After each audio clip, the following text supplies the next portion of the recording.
आज की हमारी दुनिया विज्ञान और विज्ञान के अद्भुत चमत्कारों से भरी पड़ी है, लेकिन क्या आप जानते हो कि आखिर ये सब मुमकिन कैसे हो पाया? वैसे तो इस दुनिया में अरबों लोग पैदा होते हैं और चले जाते हैं, लेकिन इन्हीं में से कुछ लोग ऐसे होते हैं जो हमेशा लोगों के दिलों में जिंदा रहते हैं। वे इतिहास के पन्ने में हमेशा छाए रहते हैं। यही वे लोग होते हैं जो विज्ञान के नामुमकिन काम को मुमकिन कर देते हैं। ऐसे लोग हमेशा नेचर के नियमों को समझते हुए आगे बढ़ते हैं और अपने विकास के बंद रास्तों को खोलते हैं। आज हम ऐसे ही एक महान इंसान के बारे में जानेंगे जिसने प्रकृति के नियमों को समझते हुए मानवता के विकास को आगे बढ़ाने में महत्वपूर्ण योगदान दिया और इस पूरी दुनिया का नक्शा ही बदल कर रख दिया। उस महान इंसान का नाम है निकोला टेस्ला, एक ऐसा वैज्ञानिक जिसकी खोजों ने विज्ञान जगत में खलबली मचा दी। 19वीं सदी के महान वैज्ञानिकों में शुमार निकोला टेस्ला ने अपनी पूरी जिंदगी विज्ञान को ही समर्पित कर दी। वे physicist, mechanical engineer, electrical engineer होने के साथ साथ भविष्यवादी भी थे। निकोला बचपन से ही अद्भुत प्रतिभाशाली थे।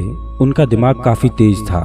बचपन से ही उन्हें नेचर से बड़ा लगाव था और वे विज्ञान और विज्ञान के रहस्यों के बारे में सोचते रहते थे।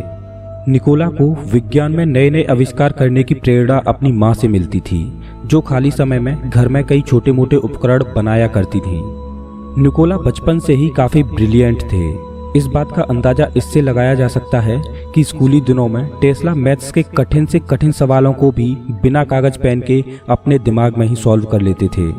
इतना ही नहीं, वे एडवांस कैलकुलस के सवालों को भी दिमाग में ही सॉल्व करते थे, जिससे उनके टीचर्स को ये लगता था कि टेस्ला कहीं से नकल कर रहे हैं। ये वो दौर था जब स्कूली शिक्षा खत्म करने के बाद युवाओं के पास केवल 2 चॉइसेज हुआ करती थी। एक तो ये कि वह पादरी बन जाएं और दूसरी कि वो सेना में भर्ती हो जाएं। लेकिन निकोला टेस्ला तो किसी और ही दुनिया के सपने देख रहे थे, एक ऐसी दुनिया जो रहस्यों से भरी थी, विज्ञान की दुनिया। बताया जाता है कि स्कूली शिक्षा खत्म करने के बाद निकोला के पिता ने उन्हें पादरी बनने को कहा, लेकिन उन्होंने इनकार कर दिया। उन्होंने अपने पिता से कहा कि वे आगे पढ़ना चाहते हैं। अपने बेटे की पढ़ाई के प्रति रुचि देखकर उन्होंने 1875 में निकोला का एडमिशन ऑस्ट्रिया के एक पॉलिटेक्निक कॉलेज में करा दिया, जहां उन्होंने 9 परीक्षाओं को पास करके प्रथम स्थान प्राप्त किया। टेस्ला को नई नई खोज करने में बहुत रुचि थी, लेकिन इसके लिए वे आर्थिक रूप से कमजोर थे। इसी बीच 1881 में उन्हें एक टेलीग्राम कंपनी में नौकरी मिल गई, जहां पर उन्होंने कम्युनिकेशन इंस्ट्रूमेंट्स में कई सुधार किए और टेलीफोन एम्पलीफायर को एक नए रूप में बनाया, लेकिन इन्हें वे पेटेंट नहीं करा पाए। बताया जाता है कि निकोला टेस्ला की याददाश्त फोटोग्राफिक थी। वे जो भी आविष्कार डिजाइन करते उसे बिना कागज पर उतारे ही पूरा कर देते थे। इसलिए कुछ लोगों को लगता था कि टेस्ला के पास कोई दिव्य शक्ति है। हालांकि टेस्ला अक्सर कहा करते थे कि उनका संपर्क एलियन जैसे लोगों से होता है और उन्होंने टाइम ट्रेवल भी किया है, जहां उन्होंने फ्यूचर, प्रेजेंट और पास्ट तीनों को एक साथ जिया है। ये बात टेस्ला ने अपनी किताब माई इन्वेंशंस में भी कही है। टेस्ला की इन्हीं खूबियों के चलते 1882 में उन्हें थॉमस एडिसन की कंपनी की फ्रांस यूनिट में नौकरी मिल गई और इसके बाद 1884 में इनका ट्रांसफर अमेरिका हो गया। टेस्ला ने थॉमस एडिसन के आविष्कारों में बहुत बड़ा योगदान दिया, लेकिन फिर एक समय ऐसा आया जब एडिसन और टेस्ला के बीच इलेक्ट्रिसिटी वॉर शुरू हो गया। दोस्तों, इलेक्ट्रिसिटी वॉर पर मैं पहले ही एक वीडियो बना चुका हूं, आप उसे हमारे चैनल पर देख सकते हो। एडिसन की कंपनी छोड़ने के बाद उन्होंने अपनी खुद की कंपनी खड़ी की और उन्होंने एसी प्रणाली को लाकर दुनिया की ही किस्मत बदल दी। एसी सिस्टम से दूर दूर तक बड़ी आसानी से और काफ़ी सस्ती बिजली पहुंचाई जा सकती थी और आज भी पूरी दुनिया में घरों तक बिजली पहुंचाने के लिए एसी सिस्टम का ही उपयोग किया जाता है। आविष्कार मानो जैसे कि टेस्ला के खून में बसे हों। अपनी अद्भुत कल्पना शक्ति और बुद्धिमत्ता के चलते टेस्ला ने बहुत से ऐसे आविष्कार किए जिन्होंने वैज्ञानिकों में खलबली मचा दी, जिनमें से कुछ तो आज भी कार्यरत हैं, लेकिन कुछ इतिहास के पन्नों से ही गायब हो गए। 8 भाषाओं का ज्ञान रखने वाले निकोला टेस्ला जो भी सोचते थे वो उनके समय से कहीं अधिक आगे का होता था। इनके कुछ आविष्कार तो ऐसे थे जो अगर आज होते तो हमारी दुनिया का नक्शा कुछ अलग ही होता। सबसे पहले टेस्ला ने चक्रीय चुंबकीय क्षेत्र के सिद्धांत की खोज की और उनका एक आविष्कार जिन्होंने आज पूरी दुनिया को रोशन कर दिया वो था एसी इलेक्ट्रिसिटी मोटर का निर्माण। आपको बता दें कि एसी करंट से पहले अमेरिका में डीसी की सप्लाई की जाती थी, पर डीसी में कमियां बहुत थीं, जिसे टेस्ला ने उजागर किया और एसी सप्लाई लागू की। अमेरिका आने के बाद निकोला टेस्ला ने 1891 में टेस्ला कॉइल्स का निर्माण किया। टेस्ला कॉइल एक तरह की इलेक्ट्रिक सर्किट होती है जिसकी सहायता से कम करंट और हाई वोल्टेज की बिजली पैदा की जाती है। आज के समय में रेडियो, टेलीविजन और अन्य इलेक्ट्रॉनिक्स में टेस्ला कॉइल का काफ़ी उपयोग किया जा रहा है और वायरलेस ट्रांसमिशन में इसका उपयोग हो सकता है। इसके बाद इन्होंने 1895 में रेडियो संचार तकनीक का आविष्कार किया। बताया जाता है कि रेडियो संचार तकनीक पर टेस्ला काम कर रहे थे और उन्होंने ये प्रोजेक्ट बखूबी पूरा भी कर लिया था, लेकिन 1895 में ही उनकी लैब में आग लग गई, जिसकी वजह से वे इसे पेटेंट नहीं करा पाए। और इसके बाद राजनीतिक कारणों के चलते रेडियो के आविष्कार का पेटेंट मार्कोनी नाम के एक इटालियन वैज्ञानिक को मिल गया। लेकिन अपनी मौत के कुछ महीनों बाद ही अमेरिका की एससी ने मार्कोनी के पेटेंट को अमान्य करार दे दिया और पेटेंट टेस्ला को दे दिया, लेकिन अफसोस कि वे ये अपनी आंखों से नहीं देख पाए। इसके बाद 1896 में निकोला ने हाइड्रो इलेक्ट्रिक पावर प्लांट का आविष्कार किया।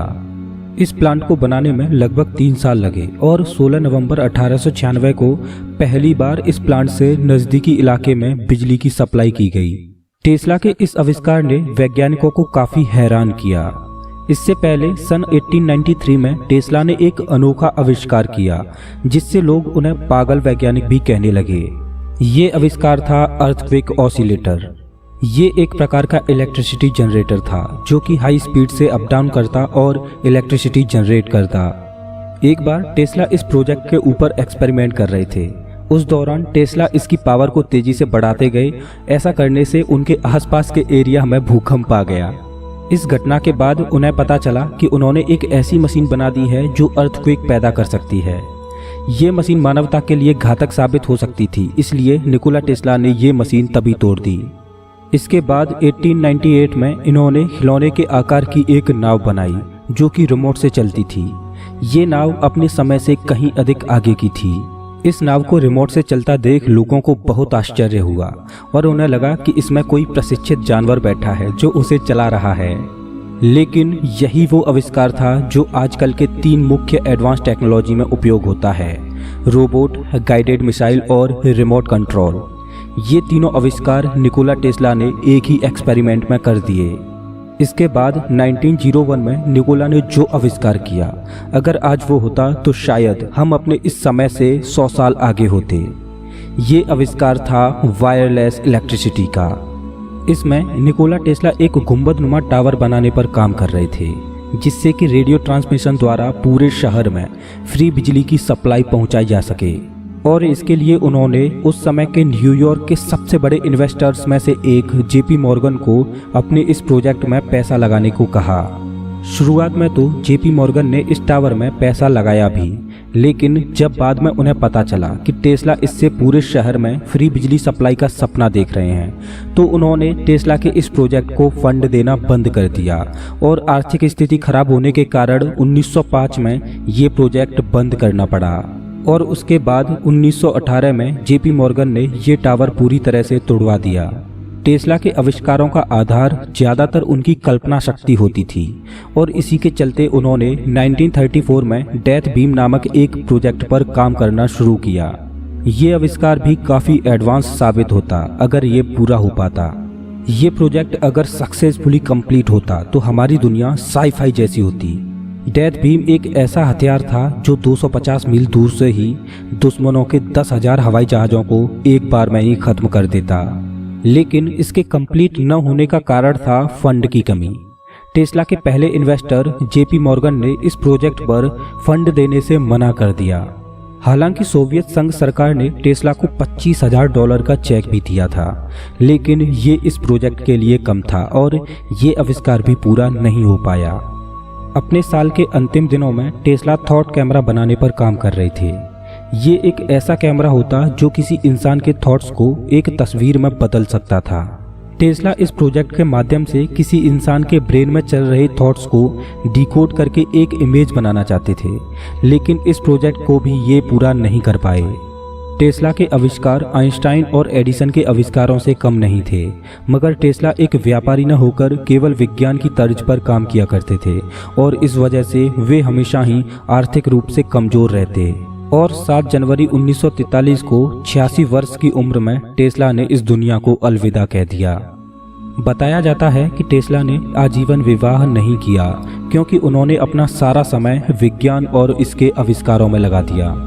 अपने जीवन के अंतिम दिनों में टेस्ला के कुछ प्रयोग असफल हो गए और कुछ वैज्ञानिक उनके ही पेटेंटों को चुराकर शोहरत पा रहे थे, जिससे वे डिप्रेशन का शिकार हुए। टेस्ला ने अपने समय में हजारों किताबों को पढ़ा। अपने वैज्ञानिक जीवन के दौरान निकोला टेस्ला ने द फ्लाइंग सॉसर और इम्प्रूव्ड एयरशिप्स जैसे प्रोजेक्ट्स पर भी काम किया, लेकिन लोगों ने इन पर भी अपनी गलत राय ही पेश की। टेस्ला को एक सनकी वैज्ञानिक के तौर पर भी देखा जा सकता है। वैसे तो टेस्ला को उनके आविष्कारों का श्रेय नहीं मिला और उनके प्रयोगों को सरकार ने दबा कर रखा है, लेकिन टेस्ला को विज्ञान जगत में काफ़ी सम्मान दिया गया है। टेस्ला को उनके सम्मान में उनके 75वें जन्म दिवस पर टाइम मैगजीन ने अपने कवर पेज पर उन्हें जगह दी थी। इतना ही नहीं बल्कि चुंबकीय प्रभाव की यूनिट टेस्ला उन्हीं के सम्मान में है। टेस्ला को आज की आधुनिक दुनिया में वाईफाई का जनक माना जाता है। भले ही आज टेस्ला द्वारा किए गए आविष्कारों को उनके आविष्कार के तौर पर नहीं माना जाता हो, लेकिन टेस्ला ने जो मानवता के लिए किया है उसके लिए सदैव हम उनके रेडी रहेंगे। दोस्तों, अगर आपको ये वीडियो अच्छा लगा हो तो लाइक करें और ऐसे ही इन्फॉर्मेटिव वीडियोज के लिए चैनल को सब्सक्राइब करें, साथ ही बेल आइकन दबाएं।